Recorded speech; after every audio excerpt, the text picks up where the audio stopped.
പരിചമുട്ടുകളിയുടെ സ്വന്തം മണർക്കാട് കുഞ്ഞപ്പൻ ആശാൻ ഇത്തവണയും കലോത്സവ നഗരിയിൽ സജീവം.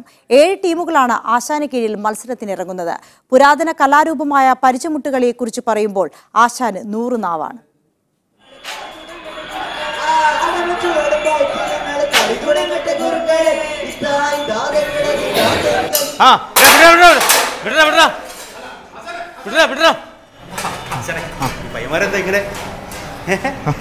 എങ്ങനെയുണ്ട്? കുഴപ്പമില്ല.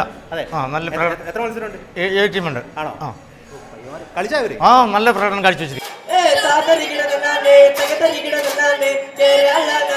പുരാതന ക്രൈസ്തവ കലയാണ് പരിചമുട്ട്. ക്രിസ്ത്യൻ സമൂഹത്തിൽ കല്യാണ വീടുകളിലും പള്ളിപ്പെരുന്നാളുകളിലും അവതരിപ്പിക്കുന്ന ഒരു കലയാണ് പരിചമുട്ട്.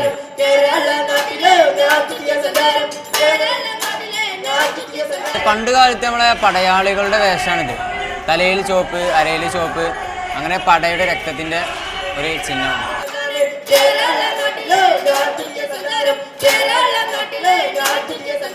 കച്ചോളിനെ പോലെ ആൾക്കാരുടെ ആ ഉശിരും വീരൊക്കെ കിട്ടാൻ വേണ്ടിയിട്ട് മീശയും കൃതാവൊക്കെ വരയ്ക്കും. കായികശേഷി ഏറെ വേണ്ട ഒരു കലയായിരുന്നിട്ടും ഇവരെ പോലെയുള്ള യോദ്ധാക്കൾ വേദിയിൽ നിറഞ്ഞാടുകയാണ്. ക്യാമറ പേഴ്സൺ രാജേഷ് ഓട്ടമലയ്ക്കൊപ്പം കെ ദീപക്, ടീം മീഡിയ 1.